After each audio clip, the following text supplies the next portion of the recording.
You know that one song you can't get enough of? Chances are it was made with a sample from Splice. Explore top packs made by your favorite producers, sketch out song ideas in seconds with Create Mode, and dive into a sample catalog that's so deep, it's dangerous. Find out why Splice is the industry's not-so-secret secret. Visit splice.com and try for free today. Welcome to the Fader interview. I'm Alex Robert Ross, editorial director of The Fader. Usain Bolt is a genuine phenomenon. An 8-time Olympic gold medalist and 11-time world champion, he is, was, and will remain for some time the fastest man in the world. He ran the 100 meters in a previously unthinkable 9.58 seconds. He ran the 200 in a similarly absurd 19.19. It's hard to imagine anyone coming close to those marks anytime soon, and it's equally hard to imagine a track athlete with his charisma, his effortless showmanship, or his magnetism. Lightning Bolt has inevitably been busy since retiring from athletics 4 years ago. He's had trials at top-tier professional soccer teams and become a successful businessman. But he's also pursued a career in music, one of his first loves, producing records for Vybz Kartel, Dexter Daps, and many more. Now he's releasing an album of his own. Country Yutes, a collaboration with Bolt's manager, Nugent N.J. Walker, celebrates the dancehall and reggae that Bolt grew up listening to in Jamaica. Earlier this week, The Fader's Sajae Elder caught up with Bolt to talk about his earliest inspirations, wanting to be the DJ Khaled of dancehall, and his pick for the greatest rhythm of all time. Are you in Jamaica right now? Yes, I am. Oh, you're so lucky. I haven't been back since like 2019, so I'm like dying right now. You're from Jamaica? My family is, yeah. Yeah, when I told my sister I was doing this, she was very excited, so. Yeah, so I got to hear some of the album that you worked on with NJ, and I'm excited for it to come out and for everyone to hear it. You know, obviously people know you from one thing that you're very extremely good at, obviously. So just talk to me a little bit about your love of music. I'm assuming that your athletic career would have started pretty early in life, but was music kind of this thing that was like kind of nagging, you know, in the back of your mind as like, I have to do this? For me, if you follow my career, you know that music is something that I've always played music. I've always dancing. I'm just always out. I like to go out and have a good time. So for me, music was something I've always done. You know what I mean? I used to DJ for a while after every track meet when I'm in Europe and stuff like that. So it's something that I've always been into, but I never had the time because I was always training and just running. So for me, when the pandemic hit, I had a lot of time on my hand because I didn't go anywhere. I was just always home. So I was like, you know what, It's something I've always wanted to do, so let's just get into producing, and that's how it really got started, really. What kind of were like your early inspirations music-wise? For me, definitely, you know, Bob Marley stood out because I remember at a young age, anywhere I went, people always knew Bob Marley, no matter where in the world I went, as long as you were playing Bob Marley music, and that's something that always put a smile on my face, you know what I mean? I was like, yeah, it's good to have good music that people know everywhere you go, Buddy Wailer, all these guys, Buju Banton. So for me, those were the guys at an early age that inspired me because I could go anywhere and hear their music. And then I started growing up on like Baby Sham, Bounty Killer, Beanie Man, and all these guys. And that was when I really started getting into music more and more and wanted to play music, do a lot more dancing. Then Ding Dong came out. He did a lot of more dancing tune. And I got into it even more because I love dancing. So for me, the combination of dancing and music kind of worked for me. Yeah, absolutely. And you mentioned in the first part, like you would be playing DJ at your meets and stuff. I'm sure there were certain things that would get you hype and ready for races. So what were you listening to? What does the fastest man alive listen to? Back then, my playlist was a mixture of anything that was hot. For me, I always have Vybz Kartel on there. I always have my Bob Marley for like that time when you just want to chill and just reminisce and hold up vibes, you know what I mean? So it was just a mixture, you know what I mean? I had a few hip-hop songs in there, but it was mainly like hardcore dancehall and reggae music. You said before that you wanted to be the DJ Khaled of dancehall, and earlier this year, you know, you had the Clockwork Rhythm and you had some big names on it. You had Cartel, you had Charlie Black, you had Christopher Martin. How hands-on are you kind of with that whole process when it's all coming together? For me, I try my best to really be there with everything, you know what I mean, be to get there on the studio time. But some of the time, really, the artists, they're different. They work off a different clock. But I try to be there as much as I possibly can just to show the support and just to hear the music so we can make adjustments, or if they need anything from me to be done, I can change or really just support them, you know what I mean? But those guys really came through. I didn't have much problems. They just came, did what I have to do. If I asked them to change things, they would. So for me, that's the artist that I like to work with. People understand that music sometimes you need different hearing for people to say, you know what, I don't like this. I feel like you should change this. You know what I mean? And that's the energy I got from the Clockwork, and from this album was my best friend. So we're on the same page. So we got good music. Talking about this album specifically, walk me a little bit through the process of kind of like how it came together, the idea. You mentioned like, obviously with the pandemic, you had some extra time. So what was kind of the gel that was like, now we have to do this? So we actually did a few rhythms before while I was running to launch. I did one to launch my champagne, which is Olympia Rosé. So it's something that we've talked about doing an album. And when we started the music and we were really enjoying it, and we're like, you know what, we should do an album. You know what I mean? Let people know that we're really serious about music. And for me, that's how it really got started. And then we just sat down. My cousin makes all my rhythms. So we'd sit down with him, explain to him what we're going for, and then he would build a rhythm for us. And then me and NJ would sit in and we would write different notes and compare notes and figure out where we want to go with the music. But we knew exactly what we wanted. What were you guys inspired by, like at the time when you guys were making the project? It's just everything. If you listen to the album, if you hear the album, it's every song is different. You know what I mean? We try to mix it up because we know what people want. We try to reach to every genre of music, every ethnicity, and all these people around the world. And it's just an energy. We're trying to get different, because I know I got fans everywhere in the world. So we're trying to reach everybody, give them a different vibe. You know what I mean? There's a few features on the album as well. So how did those come together? There's one with Bibi, and he did one with his son, which was pretty cool. So for me, most of these guys are our friends. We're close to everybody, you know what I mean? And we could just ask them to be a part of something and to feel the energy and just to give us a vibe, you know what I mean? Something different. As I said, we try to mix it up and do something different for everybody and give everybody a different vibes. This album is just to show people that we're really serious about music, and we have different styles and we have different flavors and we can do everything, you know what I mean? So for me, this is the album that I'm trying to put out there so people can really say, you know what, all right, Usain Bolt is not a track athlete anymore, he's a producer. So that's what I'm going for.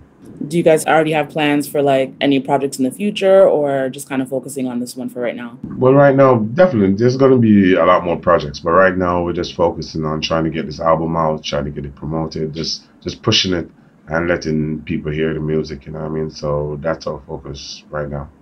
I guess I also wanted to know, when I asked earlier kind of like how hands-on you were with like how the project comes together, like are you producing the rhythms yourself? Are you kind of like working alongside other producers, or how does that work for you? As I said, my cousin is the one that makes the rhythms, but we work with him, you know what I mean? We'll explain to him like, we want the Afro type of beat. We're like, yo, do this. And he'll come back and we'll say, all right, you know what? Take this drum out and give us a bigger bass, or, you know what I mean? So I do work alongside him, but I give him the option of making the beats and then we make adjustments. Into the J. Vibes right, people turn up. Feel nice, sound down to sun up.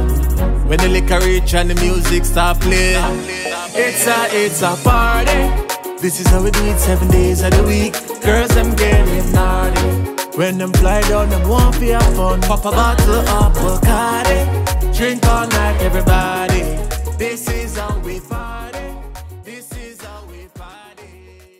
You did talk about kind of like the different inspirations and the different sounds on there, but like talk to me, I guess, about some of the different genres that you played with, that you wanted to play with, or maybe even some that you messed around with, maybe that didn't make it, or just, yeah. For me, we try to stick to dancehall mainly, you know what I mean? It's a Party is my favorite song on there, you know what I mean? Because the vibe is a high energy. We try to keep it with like inspirational messages, you know what I mean? Because we want people to understand the struggles and what we've gone through. One of the songs on there was about, we lost one of our friends a couple of years ago, so that was in there also. So we kind of just mix it up with everything that we're feeling on that day, you know what I mean? Sometimes you come in, you have high energy, you're having a vibe, you're like, yo, let's do something high energy today, you know what I mean? So we kind of just went with what was good on the day and the vibe that we're feeling, you know what I mean? Because we knew we wanted different sounds on the album. So when we got to the studio, it was all right, what vibe are we feeling today? What are we going for? You know what I mean? So that's how the different songs were made every different day. You could say this about a lot of genres, but like I feel like dancehall specifically is so based on like authenticity and particular kind of drive and realness. So did you ever have a point where you kind of worried that people, you know, already have you in a box as, oh, he's an athlete, so he can't do music, or were you ever kind of worried about those kind of perceptions? Yeah, definitely. I wouldn't say worried, but I know it's going to happen. You know what I mean? From the start, people are saying, why are we doing music? And we're like, this is what I love, you know what I mean? The problem nowadays is that people, they have you in a box and they decide that this is what you should do. I'm not going to let anybody put me in a box, you know what I mean? I was an athlete once. That chapter of my life is over. Now I want to be a producer, so I'm going to produce. It doesn't matter what anybody want to say. If I make good music and I put good vibes out there, I know people are going to love it, you know what I mean? So that's what we're doing, and we're not just doing it by ourselves. We have like people who we talk to, and again, we work with experienced artists as have done this before, so we can ask them, you know what I mean, just have a conversation with people, you know what I mean? We're not just going to act like we know everything. We're taking our time and just working our way up. I always ask like producers and songwriters, but is there ever a song that like you wish you made, like you heard it, you're like, damn, I wish I did that instead? No, for me, I think I've just started, so I think I have a long way to go. I have a lot more to learn. So for me, it's just one of those things that is going to take time, you know what I mean? I'm sure in the future I'll have one of those songs like, I should have done something like that. That would have been cool, you know what I mean? But for me, we're not just going to sit in the box. We're going to try different things. It might not work. It might work. So we just see what happens. But I'm enjoying the process right now, and that's always a key thing. Other than DJ Khaled, like kind of what other producers kind of inspire you, like as you're on this learning journey? For me, one of the biggest things, why DJ Khaled is really a standout, but I really enjoy Swiss Beats, and in Jamaica, Russian is one of those guys that really inspire me. But DJ Khaled for me is the high energy, you know what I mean? There's different vibes. He's a DJ also, and I'm that type of person. I actually like doing a little bit of DJing, and I'm the type of person, if I go to a club and have a good time, I'll go on the mic and try to build the vibes of the club. So for me, that's why I'm so inspired by DJ Khaled, and I want to be a version of him just in dancehall, or just, you never know, it might be bigger. One thing that my friends and I are always debating is what the greatest dancehall rhythm is of all time. So what does Usain Bolt think the greatest, even if it's like one of your favorites? Anger management, easy. For me, it's anger management. Yes. Like for me, if we're hanging out sometimes and we freestyle songs, I think anger management goes with almost every song. You can almost sing a lot of different songs on anger management rhythm. So that's my favorite rhythm of all times. You know, like I mentioned, with your previous work, and you've worked with a lot of, dancehall artists already. So are there other artists that you kind of want to work with in the future, that are, especially ones that are kind of popping right now, Shensia's everywhere? For me, I just trust the process, you know what I mean? Nothing comes out this time. We're just trying to make good music. I know a lot of artists right now, they don't trust me fully, so I'm just giving it time, you know what I mean? Most of the guys that I work with it's guys who I have a relationship with it already, or know over the years, or who have really trust me. But I want to work with the two kings of dancehall pretty much, and that's Beanie and Bunty, you know what I mean? That's two person that I look forward to producing in the future, you know what I mean? Because I really feel like they did a lot for dancehall, and that's somebody that I'm looking forward to working with. You've talked a lot about and the energy that you're trying to create with this album in particular. What do you want fans to feel when they listen to it? To see the diversity, you know what I mean? As I said, it's just all different from different songs, you know what I mean? About everything, partying, about life, about death. It's just everything. It's dancing. So we're just trying to show the range and what I'm capable of, you know what I mean? So I just want people to really just listen and understand that I'm really serious about producing music. So for me, this is what the album means to me. It's like me putting myself out there just that people critique me and and let me know, give me a feedback, give me a vibe about how they feel about the album and the energy and what they think, you know what I mean? Because I'm okay with critiques. If they said he needs more of this, he needs more of that, I can better myself. So I'm just excited to put the album out there. I think we did a great job in making sure it was quality music, and we put the energy in it. So we see what happens. So I'm looking forward to September the 3rd. Obviously on this project and your previous rhythms, you're taking a more behind the scenes approach to it. Is there ever going to be a point where we're going to hear you on the mic? Like, again, it's just going to be like a DJ Khaled vibe. I'll drop in, say a few lines, say a few things, but you have to know your limit. I'm not a DJ. I'm not a singer or a DJ type of guy, you know what I mean? But I can bring a vibe, and that's what I'm going to do, you know what I mean? That's why I'm going to step back and let artists do what they do, because I know I can produce good music. I know what I like, and I think I know what other people like. That's why we're making music. Of all the songs on the album, I think you mentioned that you had a favorite, but let's say if you had a top 3. People love Fire and It's a Party, you see me? And there's a girl song that me and NJ always laugh about, and it's called Timing. That I said, I think people are gonna like it, but we see what happens. So for me, those are my 3 that I really like. Timing, no girl can't whine like you, darling. Them always wanna be like you, them falling in love with the things you do. You are leak on, no girl can't step in your shoe. Timing, no girl can't whine like you, darling. Them always wanna be like you, them falling in love with the things you do. You are leak on, no girl can't step in your shoe. Champion like you see, no girl can't see your style and say you lame. My girl, you hotter yard and you hotter broad. You know only hot pan you lame. Actually, the title of the project, obviously, I know it makes reference to your upbringing, both you and NJ. So just kind of talk to me a little bit more about that. And then also, you mentioned like growing up with the music that you listened to as a kid. So kind of a little bit more about that too.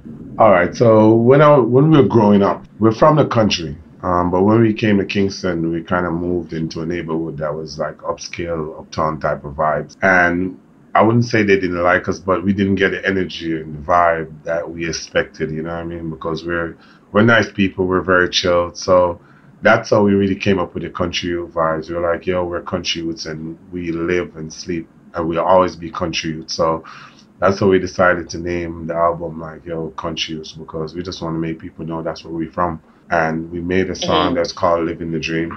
That, for me, that was spoke on what we've been through and making people know that, yo, you can make it no matter what you do, you know what I mean? Just work hard no matter where you're from. Just work hard, and that's how the Country Youth came about again. And that's why we decided to name the album Country Youths. Mama blessing flowing us. All I wanna do is make her proud. Make her boast but her son to crowd. Put in the work, now we never ever stop. If you till the silent, you must reap the crop. Yeah. Standard set, it will never drop. You keep rising to the top. Just a kid from the country, living the dream. Living the dream. Just a kid from the country, pushing the wheels. Just a kid, pushing the wheels. Just a kid from the country, living the dream. I know you said that kind of how you want people to feel, but like, what else is the takeaway that you want people to take from this album? There's not much I can say because, as I said, we made this album just to prove to people that we're serious about music. We put a lot of work into it, the effort to make sure it was good quality so people can judge us, you know what I mean? And we're just showing people that, yo, we're here to stay and we're going to continue making good music. And all I got to say is just support the album, you know what I mean? Show it some love, respect. Well, yeah, that was all the questions I had. So I really appreciate you taking the time to talk to us. Yeah, and like I said, I'm excited for everyone to hear the album. And as we start going outside more and more, it'll start to hit a little different for us too. Definitely, for sure. That was Usain Bolt in conversation with the Faders' Sajae Elder. Bolt's new album, Country Yutes, is out this Friday, September 3rd, via A-Team Lifestyle Records.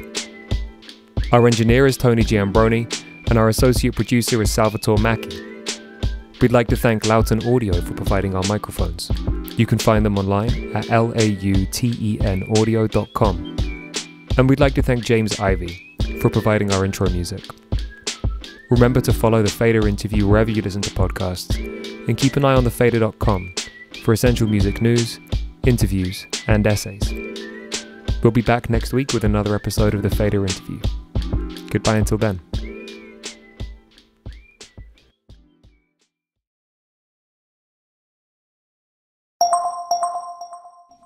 You know that one song you can't get enough of? Chances are it was made with a sample from Splice. Explore top packs made by your favorite producers, sketch out song ideas in seconds with Create Mode, and dive into a sample catalog that's so deep, it's dangerous. Find out why Splice is the industry's not-so-secret secret. Visit splice.com and try for free today.